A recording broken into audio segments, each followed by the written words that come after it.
So, gagawa tayo ng okoy. Gumawa na kami ng craving ng yan, okoy.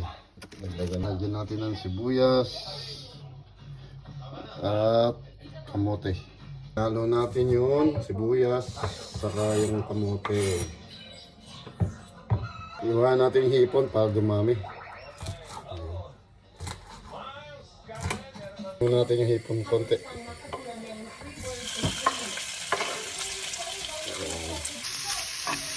Gisa natin yung konti yung hipon para natin nahalo.